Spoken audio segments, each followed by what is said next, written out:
events that I'm about to describe to you are indeed all true. I've had some very curious things that have happened throughout my lifetime, and I want to share this one with you, or this particular series of events. In writing this and then reading it over, I noticed that there's considerable amount of bitterness towards my ex-wife, and I apologize for that. Right off the bat, I'm going to try to edit it out as I tell the story to you. So, but I apologize for it. There's still a lot of bitterness over the hell that I was put through, but that has nothing to do with the story. So anyways, for the sake of the people currently living in the house in question, I cannot release the address, or I will not.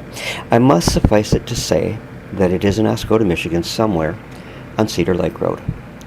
Now, my dad and mom, Frank and Lorraine Morrison, moved to the house in 1971 when my dad retired from General Motors due to health issues, and I was still in school, and I moved with them. The house is a small house, and I suspect it was originally someone's vacation cottage. A spare bedroom had been added to the rear of the house, jutting into the backyard. It had a small porch off from that room. My bedroom was upstairs and ran the full length of the house. In the wintertime, that room could get very cold, as it caught the wind sweeping across from frozen Benetton Lake. And in the summer, it was often stiflingly hot. Frequently in the summer, I would sleep in the spare room downstairs, as it had two large windows, and they opened up inward and looked out on the backyard, and a small shed that my dad had set up out there with his tools. And there was also a cover for a well house out there. There was really no place isolated in this house due to its size. However, when I slept in that back bedroom, I always felt isolated, somewhat distant from the rest of the house. And it always seemed to me that I was really not alone in that room. It didn't frighten me, but it just felt odd. But I really enjoyed the room in the summertime. If there was to be an extended spell of heat, I would move my prized possession, a really cool component stereo system that I worked really hard to get, and I'd move it into that room because I used the stereo constantly. It was a cool Nico amplifier, and it gave off this really almost eerie ring glow that the sound was top notch. It really has nothing to do with anything, just a memory there. But let's move on though. I just needed to set the stage. At that point in time, I had no idea what lay hidden in the backyard just outside those double windows, and quite likely also beneath the room itself. Now, I mentioned the porch on that spare bedroom. There were smaller double windows opening in from the porch side wall, and a door was on that wall also that was always kept locked, but you could open to walk out onto the porch. There were literally multitudes of times I would be in the room and would see a shadow figure pass by outside these two smaller windows, but there was never anyone there. And it was never more than a momentarily unsettling, a fleeting glimpse. And had I known about the phenomenon known as shadow people, frequently reported on the internet, I might have been perhaps a little more concerned. But those were the blissful days before the internet and such things were not common knowledge. Now, seeing the shadow figures was a most common phenomenon in there, so let me take just a moment to share with you what the current concept of what are called shadow people is. The following is from Wikipedia, and I quote, "A shadow person, also known as a shadow figure, shadow being, or black mass, is the perception of a patch of shadow as a living humanoid figure, particularly as interpreted by believers in the paranormal or supernatural as the presence of a spirit or other entity," end quote. Now, before we move on, Heidi Hollis, who has published several books on the topic of shadow people, very much described what I saw. She described them as dark silhouettes with shapes and profiles that flicker in and out of your peripheral vision, which is how I viewed them. Now, while at the time I wondered about what I was seeing, I never perceived them as menacing, and just a little unconcerting and perplexing. I have always been a writer, at heart. And when I say always, from my youngest childhood memories when I could pick up a pencil or sit at a typewriter, I loved to write. I wrote historical nonfiction as well as short stories, which generally had a supernatural theme, the short stories, that is. And at one point, I had a desk sitting in front of the big double windows and often sat there to write. One evening, lightning flashing off in the distance, past Manhattan Lake, I sat there very tired and trying to come up with a story idea, and I fell asleep there at the typewriter. Now, I'll tie this all together in a bit, but please bear with me. I fell asleep at the desk as the wind was picking up and the rain was beginning to fall, and I had a dream that I later wrote into a story. And in the dream, I could not make out a location, but I was sitting on a mound of dirt, grass covered.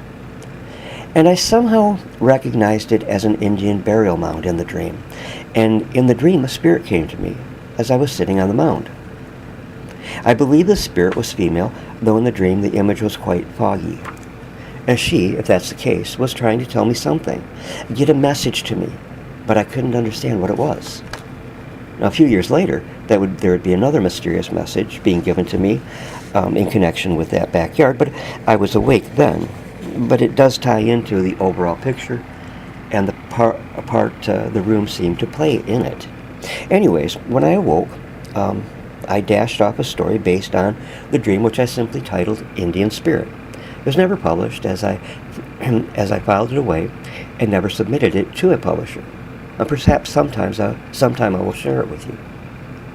The following spring, I made an interesting discovery in the backyard, less than a stone's throw from the back bedroom, but I was still oblivious as to what really was going on at one time in that backyard.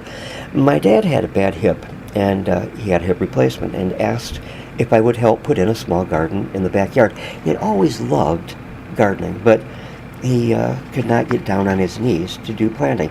So we tilled up a small patch, and I got down and began making furrows with the side of my hand, and I cut it on something very sharp. I moved away the bloodied dirt, and there was the most beautiful crafted arrowhead that I would ever see. It was about 2 inches long and deeply notched on the base. It captured my imagination as few things ever have. I'd always had a love of Native American culture, and to find this only feet from my bedroom. I remember holding that point for hours and thinking about the Indian man so long ago that made it, what he must have been like. What was his family like? What were his interests? It was not till years later, thanks to my very good friend Jerry Wagner, that I learned it was a spear point, a late woodland, making it 1,400 to 500 years old. Now, as I continued planting the garden, I kept my eyes wide open for other arrowheads, but nothing turned up. There were other paranormal experiences that occurred in our yard and the neighborhood, but I did not at the time connect them to particularly my parents' yard, nor that house, our bedroom. Now, on occasion, my sister and her family from Saginaw would come up for a visit, or my brother's family from Bridgeport, and always they occupied that room when they were visiting. And my family, being as tight-assed as they are, would never admit publicly to experiencing anything odd. However, their one little boy, my nephew Ray, who I loved with all my heart, was always terrified to sleep alone in that room. He would literally scream in fear and come running out. It was not just a case of a little boy being alone. He was genuinely terrified, but I never found out why. He never spoke about it.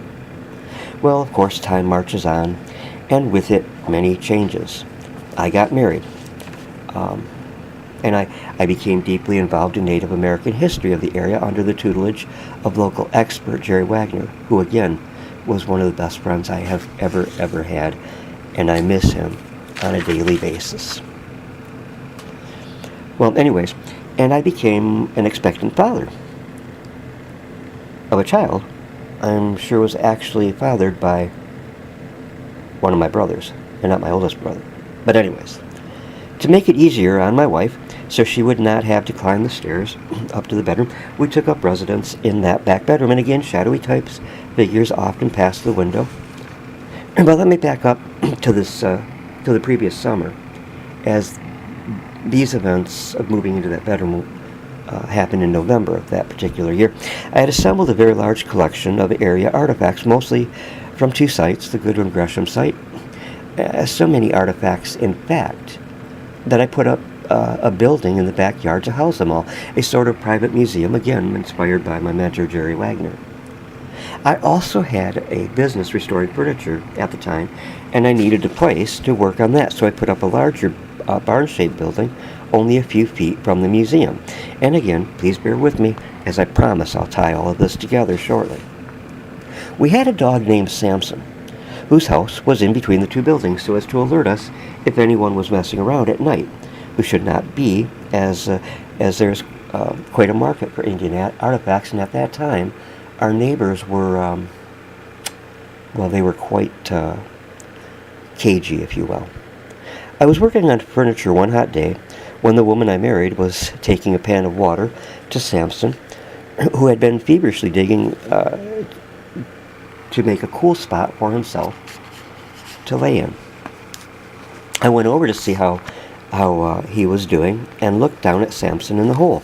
And laying there in the dirt were several large Indian pottery shards that he had dug up right next to the museum building. What are the chances of that happening? So I set to work excavating the surrounding area, which, by the way, ended up covering only about a 6 foot, or coming to about within 6 feet from my bedroom, or the back bedroom, I should say. And over the following weeks, I recovered over 1,000 pottery shards, as well as an array of stone tools. And I also found a unique-looking stone resembling a face and profile, and I actually set that aside, and I forgot about it. Now remember the mound in my dream. Well, I also found a mound, much smaller than in my dream, and it was made of flakes of chert, mounded up with a concave, shallow, cup-like stone on the top. And it was very odd. And the two things that jumped into my mind first, the dream and the distinct impression that the mound was some sort of an altar. Later in my investigations of the artifacts, I found I communicated with the Early Sites Research Society, in particular James Whittle, who headed that organization at the time. It was his impression that the little mound was indeed an altar possibly used by a tribal shaman. So much was going on at that time. We were getting ready to move to a larger house up in Greenbush, Michigan, and I planned on doing more work in the yard, but the property sold much too quickly than expected, and with winter coming on, I didn't get back to doing any further excavating. There was, however, much more to happen before we made the move. Oh yeah, and I nearly forgot this tidbit that is perhaps quite important. I found a few bone fragments, presumably the remains of some ancient meal, but there was one bone, maybe 10 to 12 inches long, in close proximity to the mound of chert flakes, and that bone was different. And Jerry Wagner examined the bone as well as others, and the consensus was that it was a human arm bone. Now, everything to that point made me wonder what in prehistoric times happened on this property that was at that point ours. And it was not just the backyard. I had also found some artifacts under the house and in the front yard. And I began to wonder more about what these shadowy figures actually were. Things were about to get stranger, much, much stranger. One afternoon, I decided to take the pottery that I had assembled along with a few other artifacts out to Jerry's house for him to check them out. I was in the car when, as an afterthought, I remembered that face-shaped stone that I mentioned earlier that I had set out and forgotten. And it was still out by the shed where I had left it months before. Now I went and grabbed it, put it in the box or bag with the other pieces, and headed out to Jerry's house, where I met with him and his wife, Marilyn. And once out there, we went into the living room, and I laid out the artifacts on the floor. And Jerry took the face-like stone and propped up the pottery reconstruction with it. We three talked for hours about the pottery and the site in general. It was an intensive conversation, and I recall that it seemed that we were almost back almost back there with those ancient Native Americans. And when we were done, Jerry helped me put the items back in the box, but when he picked up that face-like stone, he had a strange look on his face. And he asked me, what are the symbols on this stone? And there was a string of letter-like symbols, and all three of us knew they had not been there before when our conversation began, and curiously, some of them were actually raised from the surface of the stone. Well, I got a chill, and felt more and more that all the strangeness in that room was connected with the property's ancient history. That night on my way home, alone in the dark car, is the only time I felt any fear connected with any of the situations that I've so far described. I had the overwhelming desire to stop the car and toss that stone into Van Letten Lake as far as I could. But I didn't. And I'm glad I didn't, because there was much more to come. When I returned home, my dad and mom and the woman to whom I was married also saw the figures on the stone, which soon began to fade away. And I believe it was that night that I had the first in a series of dreams very similar, and that I still occasionally have. There is a large oak tree in that backyard. And in the dream, I'm always digging beneath it. I'm always at the point of making a find, but always waking up, just as I do. And I regret never getting to dig there, as I believe a solution to a growing mystery might just lie there. At Thanksgiving that year, Jerry and I were invited to the home of a friend and publisher of Jerry's that lived over in Cummins, Michigan for dinner, Nelson Yoder. It was a bit of a drive, so I took the stone with us so Jerry and I could further speculate upon it. And at the dinner, there were about 12 or 13 people gathered, and somehow Jerry and I stirred the conversation to the stone. These were all very history-minded people, and they were all rather engrossed by what we were telling them, and thrilled to hear that I had the stone out in my truck. All wanted to see it, so I dashed out into the cold, grabbed it, and brought it into the house. The stone began making its way around the table, and something, bizarre began to happen. Witnessed by all these people, symbols appeared on the stone, and they were changing very quick, much in the manner as numbers on an old-school digital watch would change. They weren't old school at the time, though. My times change. Anyways, I began trying to mark them down on paper, but they changed so fast that I couldn't catch them all. A man named Mike, whose last name evades me, was so upset by the spectacle that he got up from the table without a word, and he left. After that evening, it just stopped. Very few figures appeared after that on the stone, but a lot of people witnessed it in a period of 3 to 4 weeks that it was active. So let's move on. We moved to our new home in Greenbush, and I never got to do more work at the site in my folks' backyard, and that is a major regret. There are so many little details that I've skimmed over for the sake of brevity, like, for example, the conclusions that James Whittle from Early Sites Research Society came to about the overall site. He felt it had some very spiritual significant connections, and that the stone with the images was part of a shaman's medicine kit. But what do I think? Well, that room was one of several catalysts to me. I believe there was a message somehow on that stone that was being conveyed, but I had no idea what it was because the picture is incomplete.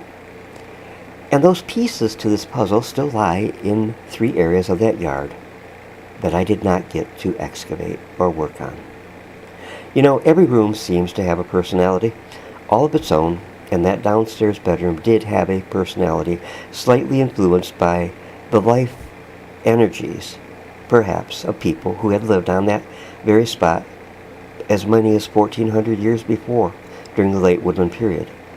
How interesting that despite the long, long trail of years, my path, for a short time, deliciously crossed with theirs. Thank you for taking time to stop and listen. I'm going to put some videos in the comment section that go into more detail on different things that happened there. at the house and with that particular stone. If you have comments, suggestions, remarks, whatever, please leave them in the comment section. I always love to hear from you, from my viewers. And that's about it. God bless you all, and have a good night.